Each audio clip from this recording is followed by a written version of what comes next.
Hello folks, welcome to Lexi IAS Academy. In this video, we will be discussing a current affair topic presented to you by faculty Sushma KP. Now we'll be discussing one of the main things, but before that I want to ask you a question. Do you think that India is at its lowest point in the foreign policy right now? If so, you comment down your answer below.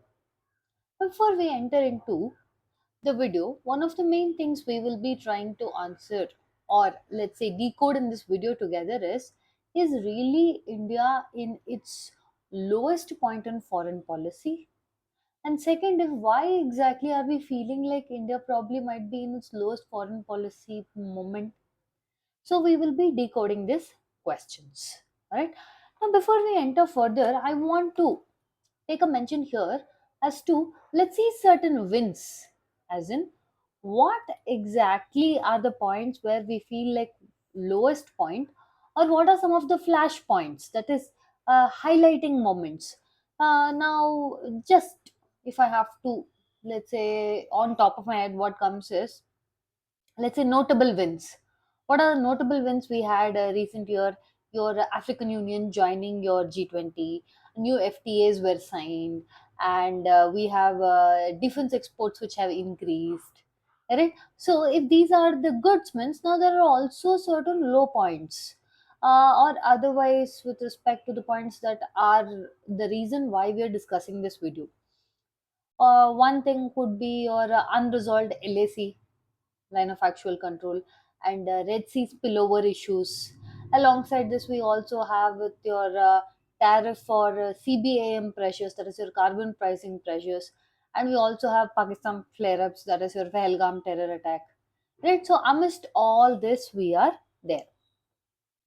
So first and foremost, if we have to see how to judge the so-called lowest point, especially in a foreign policy.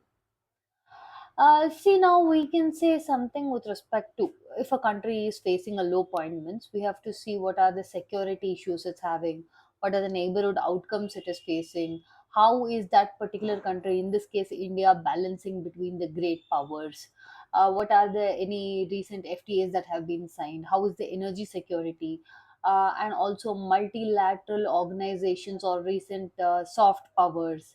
Right, so all of these things we have to look into if we have to say if any country is at its lowest point with regarding to the foreign policy. All right. Now let's take as of today. Right. What are the benchmarks that we are seeing? One example. See, like I have mentioned here, here I will be taking up foreign policies from both global context as well as regional dynamics. So first one, let me take up your LAC.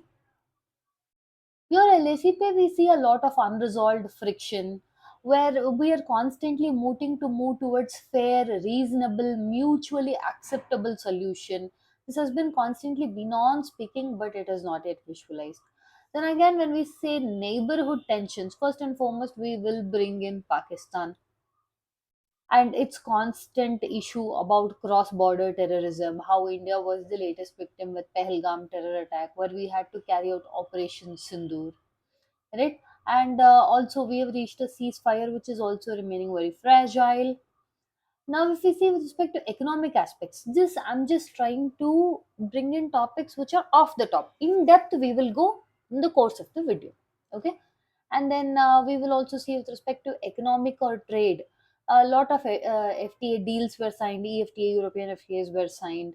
UK FTA was signed. So this is one of the high points in the foreign policy for us. Now, if we see with respect to global context, understanding global context or polycrisis world that we are living in. What is this polycrisis world? See, first and foremost, we have to take into the effect of your USA, China, which is doing the trade or technology decoupling, which means constant tariff is hanging over our heads. And there is also issue about your supply chain, let's say there is no stability, with respect to China, now, as of now, we are trying to thaw the relationship. But 2019 onwards, if you see, largely it has been your Galwan clashes, and also all the critical mineral supply has been hurt. And we are also seeing the fact about how this affected our supply chain stability. And now with USA case, we are seeing with respect to the additional 50%, that is the overall tariff has been put on India is 50% with additional tariff of 25%. Understanding? So the concept of trade or tech decoupling is happening, is trying to be doing. And another thing is the world as of now is at the war choke points. War choke points, as in one thing is your Gaza Strip, right? So first we saw US China, second thing is your war choke points. War choke points, as in with respect to your Gaza Strip and also your Red Sea crisis. Red Sea crisis is creating huge number of issues for us, as in it is having a spillover effect elsewhere, right? Whatever your mhm, Houthis, backed and seated in Yemen, backed by your Iran, they are affecting the, let's say, the entire global trade that carries on with respect to hampering the trade in Red Sea area. Understanding? And at the same point of time, if you see, this Houthis attack is not just affecting any one particular US or Israel, it is having a spillover to the global economy itself, right? And then another issue that we will be speaking, see, first we spoke about US China, then is the war chokehold, Red Sea crisis. The third most important thing is with respect to your climate trade, or with respect to EU CBAM. Understanding? So with this, what is the issue? If you see, first thing is your compliance issue, as in, when I say compliance, your EU has started this thing called as, look at this, carbon border adjustment mechanism, also called as CBAM. Okay, this is, what do you think CBAM means? It is a sort of system that puts a price on the embedded greenhouse gas emissions, such as your carbon intensive goods which are imported into EU, such as your iron, steel, cement, electricity. Okay, this is so as to prevent your carbon leakage.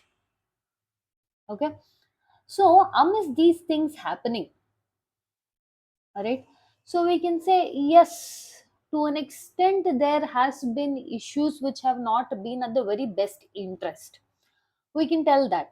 Another thing is, if we see the quick winning scenario, that is, how exactly are we finding things such as any particular high moments in our diplomacy that comes with your African Union inclusion in G20, and BRICS plus reach, that is our economy increased so much to, we are spreading around to 36%. And also UK FTA was signed, your European Union FTA was signed, and our defense exports increased. We had a good reset of ties with Sri Lanka. We're trying to thaw out the ice between your Maldives. Understand? So these are all the highs that we are facing with your foreign policy from are high points. Okay, now if you see, we spoke about your security with respect to borders, terrorism, maritime threats with respect to Red Sea spillover. Then we also saw with respect to terrorism, especially the cross border terrorism.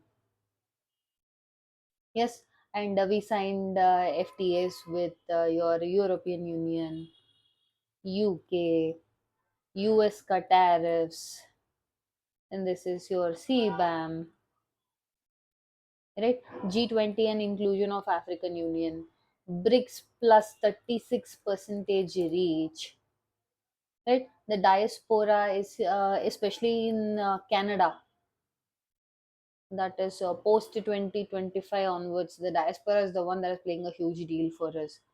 So this alongside balancing out the major powers. This is how we are trying to judge our foreign policy. Okay, so we have seen with respect to your US China tensions, we have the issues about decoupling, trade wars, tech standards. We saw this, and active warfare with respect to Ukraine war, Gaza spillovers, Red Sea pay. We also saw climate trade pay, EU CBAM, trade pressure. Yes, so we've discussed up until here. Next, with respect to the wins, we saw African Union ka entry into G20. Then we signed trade pacts with UK and European Union, and regional stability towards Maldives and Sri Lanka. Yes. The next is the worries, or otherwise our neighborhood issues. Okay. China say we have your LAC stalemate. Pakistan again cross-border terrorism, Pahalgam terror attack. Then, with this with respect to your EU, we discussed the CBAM, and alongside this, this is with respect to your USA trade tariffs. Yes, and another issue that regional issues is your IMEC was stalled or Myanmar instability. So these are the worries we will be discussing in detail. As in, with respect to, so let's take the first one, China. See, with respect to China, first and foremost, disengagement is, as of now, if you see 2025 pay, disengagement is the key in some areas, whereas key friction still remains. Key friction in the sense with respect to border, with respect to security, with respect to Belt and Road initiatives. Yes. In which areas are we disengagements? For example, easing up of direct flight routes, understanding, then people to people contact, resumption of visa, and also the main leaders are reiterating the concept that the dragon and elephant must dance together, and the leaders are reiterating for fair, reasonable, and mutually acceptable solutions with regarding to the border issue. But if you say what are the risks in your China India relationship, it is prolonged LAC, excessive militarization, Belt and Road issues, and also we see usage of SEO and BRICS where China tries to uppower. Next, when we speak about our next neighbor, Pakistan, in this case, main thing is with respect to your crisis management at hand right now when we had Pahalgam terror attack. Then another thing is your recently you would have seen Pakistan's Asim Munir visiting USA and making threats, nuclear deterrence on India, right? So these are other issues that we are facing with respect to Pakistan. Then to your CPA, as in your comprehensive economic partnership that was stalled initially, what was to sign again when Bangladesh came under your caretaker agreement or caretaker government under Muhammad Yunus. It has been nothing but hostile towards India, and even making statements which affects the security and sovereignty of India with respect to our northeast, and going pro Pakistan and lobbying towards China, understanding. So our comprehensive economic partnership talks are breaking down. There is also growing connectivity issues we are having, especially when we are speaking about your Kaladan multimodal projects. Yes, so these are all your progress. Then when we see unresolved issue, again we have Tista water sharing. Then we also have to bring in and think about the important areas of water governance. Now, before we continue ahead, if you are someone who wants to kickstart your UPSC civil service journey, then look no further because you found the right spot with Legacy IAS Academy. One of the main things about Legacy IAS Academy is we maintain our batch size at strictly 40 member per limit so as to provide you individualized private attention. Another thing is with respect to Legacy IS Academy, we offer one-on-one mentorship and there is a regular interaction with educators. And also there will be daily mains answer writing challenge, and there'll be prelims mock test series, interview mock test panels, and you can also avail the classes in both online as well as offline mode. For those of you who are working professionals and students, you can take the weekend batches as well. And another important thing with respect to Lexi IS Academy is we make sure that all the stages of UPSC preparation for a holistic manner is handheld and hand guided for you. For more information, you can call the number given below or check out Legacy IAS Academy website. To see how the classes work, you can make sure you will, let's say, book a demo session online or offline. All right. Now, coming back to the next neighbor in hand to deal with how our foreign policy is. Here we will be speaking about with respect to Nepal, the map narratives as to how the issues of Nepal has been. See, with respect to Nepal, we are it's a landlocked country. We are one of the first people to intervene if we have to help out Nepal. But in the past few years, there has been a lot of friction and growing proximity towards China. Alongside the same thing is it is using and more of the domestic policies and foreign policy of Nepal with respect to Sri Lanka, where we have provided 4 billion in crisis support. We have co-chaired many creditors, and also we are trying to establish your Trincomalee energy hub. We've also started up with your solar and defense ties. And another thing is we are trying to help out Sri Lanka with respect to debt restructuring. And we are trying to bring in more help with respect to advancing alongside your IMF. So this is more like if you see India and Sri Lanka's relation, it is more of debt diplomacy and development partnership. See, one thing is your China has the concept of putting the member countries in debt traps, whereas India tries to overcome this, or India tries to create a partnership through development. Understanding? So India goes ahead with your development partnership. And next, if we see with respect to Maldives, see, Maldives is, we can tell, from India out campaign to cautious reset they have started. As in what? See, with respect to 2024, they had asked for full withdrawal of Indian personnel. Right now, 2025, we are trying to thaw out the relation, Thomas, or reset the relationship with your Maldives. How when Indian Prime Minister Narendra Modi attended the Independence Day, and also more than 565 million line of credit was given. FTA talks are to kickstart, and another important thing is trying to bring in a competitive influence with respect to maritime security cooperation, right? So these are some of the important things that we have to see with respect to Maldives. Then if you see with respect to Myanmar, what are the difficult stances that we are having with respect to Myanmar means first and foremost it is the civil war. It's almost become 5 years as of now. Myanmar has entered civil war, and this is creating a spillover effect into our already sensitive northeastern zone, right? And also cross-border terrorism is being carried out through this place through insurgent events. Understanding this is becoming more and more difficult for India. At the same point of time, we also have border security and connectivity projects again because the ethnic one of the main conflicts, if you see as of now, the situation in Manipur is also delicate alongside addition of these things as to coming from the cross border areas is proving more difficult.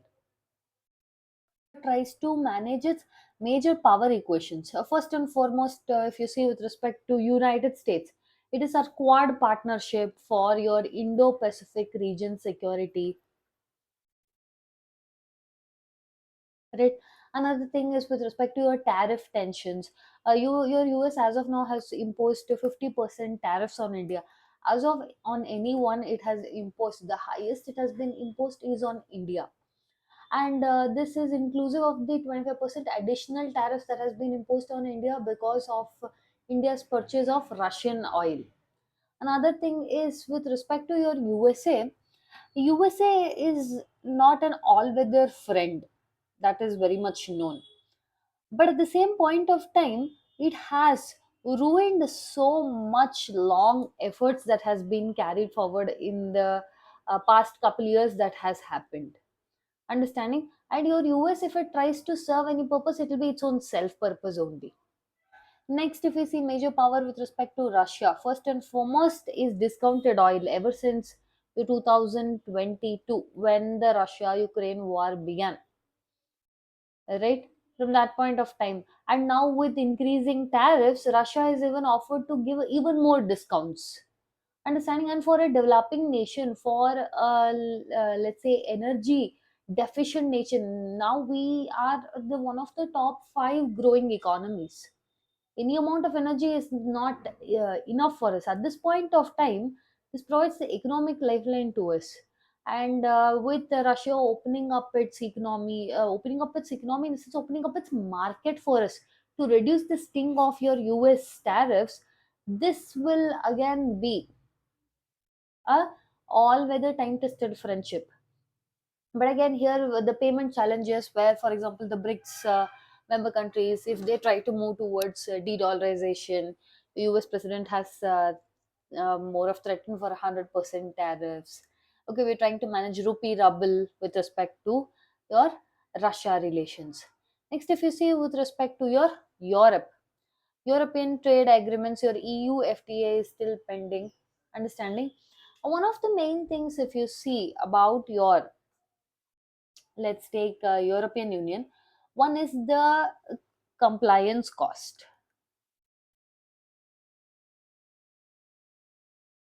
Okay, but if you see with respect to Europe, apart from these issues, we have some really great things such as you could get with respect to green technology, right? With respect to green technology and also readiness for your CBAM, all of this would be a better advantage rather than challenges. We should consider this like more of potential for us. Understanding? Then, with respect to Gulf and West Asia, how is our foreign policy as of now? First and foremost, we have Gaza spillover war. Understanding, because of this we have seen a lot of humanitarian crisis happening. We also have visualized how difficult it has rose up the inflations. The market is the market is reacting to this. Understanding, alongside this we have also started with respect to Saudi investments, comprehensive economic partnerships have started. And one major issue in this we will be seeing is your IMEC corridor uncertainty. What is IMEC means? Look at this: India, Middle East, Europe Economic Corridor. You see, what is the main objective of this? Your IMEC is a rail and a shipping network. Understanding? It is designed to link India, Middle East, and Europe. This is done so as to it will reduce the transit time, and the costs also will be significantly reduced compared to your current Suez Canal route. As of now, they're using Suez Canal route, but if they bring about this IMEC, this would be a major boost. And based on this, MOU was also signed. MOU was signed between your India, US, Saudi Arabia, UAE, France, Germany, Italy, European Union, right? So basically, this project has two parts. One is the Eastern Corridor, one is the Northern Corridor. The Eastern Corridor will be connecting India to Arabian that Gulf region, and Northern Corridor will be connecting the Gulf region to the Europe. Understanding?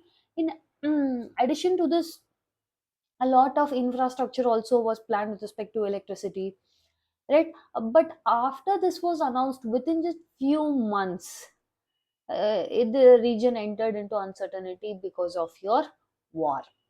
Now, if you see with respect to the geo economies, understanding, geo economies, one is your UK FTA, wherein we have a good amount of market access wins, so much so that this will be a better thing for India's trade. And again, one issue is coming from your CBAM for sectoral decarbonization in the fields that we mentioned. Alongside that, we also have defense exports, which has increased, which has also increased our industrial depth, right? So this is with respect to your UK FTA. Then, if you see with respect to multilateral postures or soft power, right? That is our alignment with multilateral countries, or multipolarity moving towards. One is admission of African Union into G20, BRICS plus expansion, that is we have reached up to 36% of growth. And the soft power rank is improved, especially it has come within 50. Now when I tell soft power ranking, which means India is able to bring forth chain or trying to invest India without coercion, but with not of your hard power, but through your culture, through your business. Because of this, so it is having a sway on the people. That is what is your soft power. You tend to have a sway on the people, on business, in order to bring more business to India. Understanding? With respect to diaspora, from 2023 to 2025, and also we have the Gulf leverage again because of the Indian diaspora that is present in large amount. And finally, if there is a possible mains question from this topic, critically examine if India's foreign policy is facing its lowest. See, now that we've reached the end of the video, now we can answer to this question based on all that we have seen. See, yes, India's foreign policy is undergoing certain issues, okay, but it is definitely not at its lowest moment. It is definitely not at its lowest moment, but it is a stressful period. Understanding, this is something that we have to overcome in order to reach new heights. Understanding, this is with regard to India's foreign policy. If you like our content, subscribe to our channel, hit the like button, share it along with your friends. Thank you.